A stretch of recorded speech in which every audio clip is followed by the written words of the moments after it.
Welcome back. I'm David Gura. Marvel's most anticipated new movie, Black Panther, is already being deemed a cultural and global phenomenon, and the film doesn't even hit theaters until Friday. Well, the film's depiction of a nation ruled by an African king and superhero is already on its way to breaking advanced ticket sales, which feature a predominantly black cast. It's also breaking another record, becoming Fandango's top-selling superhero movie of all time. But the excitement for the film does not stop there. Take a look at this video of students at Ron Clark Academy in Atlanta when they learned that they were going to see Black Panther. The middle schoolers broke into a dance that has since gone viral on the internet. And this post from Oscar-winning actress Octavia Spencer, who offered to buy out a Mississippi theater in an underserved community to ensure all brown children, in her words, can see themselves as a superhero. Well, this unprecedented blockbuster so far is hitting all the sweet spots and seems to be on track to leave a cultural impact with audiences everywhere. Joining me now to discuss the film is one of the stars of the movie. That's Winston Duke, here with me in New York. Let me start about when you got word that you were going to get this role. How did you react to it? What's the significance to you of this series of comic books and this story? Well, comic books for me was this really great inlet into learning about American culture. I'm from Trinidad and Tobago.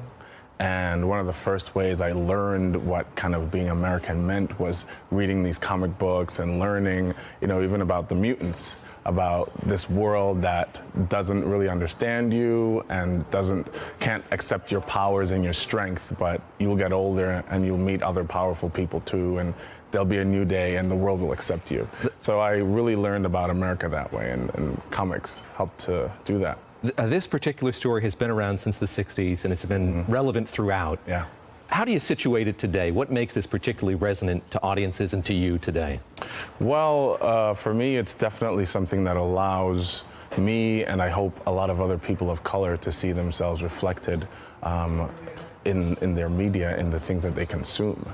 And it's going to help young children see themselves and see a future for themselves where their dreams and greatest aspirations can be reflected, and they can consume this kind of content while they're still developing, before the world tells them who they can be and who they can't be, and so they can know that their stories are valid and they deserve to be invested in and to be disseminated and celebrated. So, on a lot of different fronts, it's incredibly meaningful, and for the same reasons to me.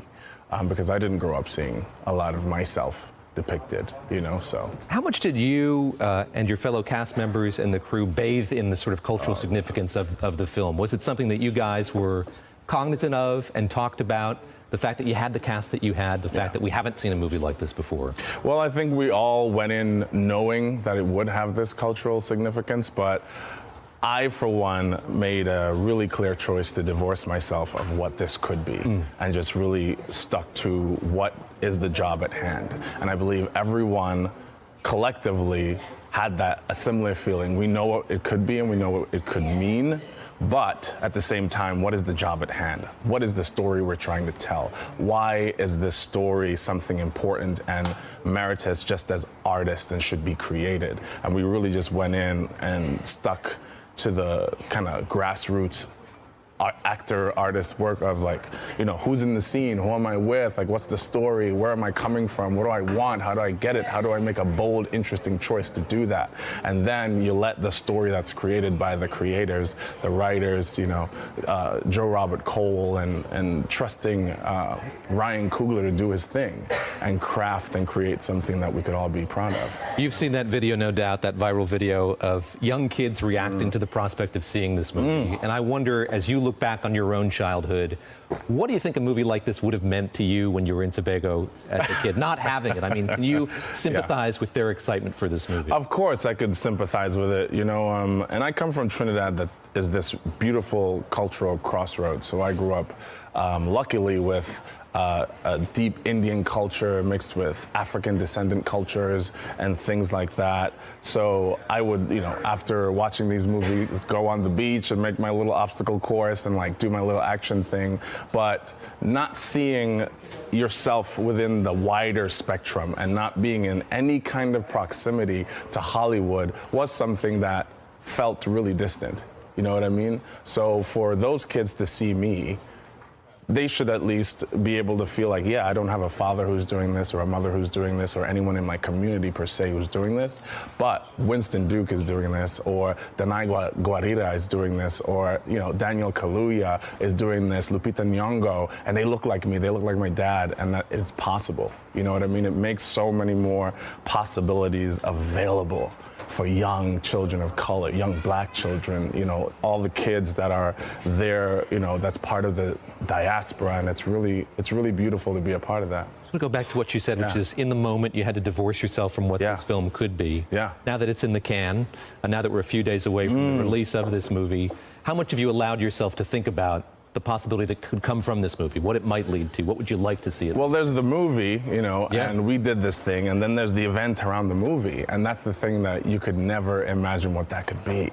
And I remember just being staggered by the opening, the red carpet that we did, and I saw Chadwick pull up, and the Dora Milaje, his female bodyguards, opened his door, and he had this drummer come out, and I said, my God, this is just a wonderful opportunity, whether it's intentional or not, to reclaim a history that feels completely lost. A history where you don't get to see grandeur associated with black bodies. This level of royalty, and it was just amazing. So there's so much going on that I'm processing 10 things at once at all times, but it's something that I can't even completely put into words yet, but believe me, I am working on it. That's your first movie?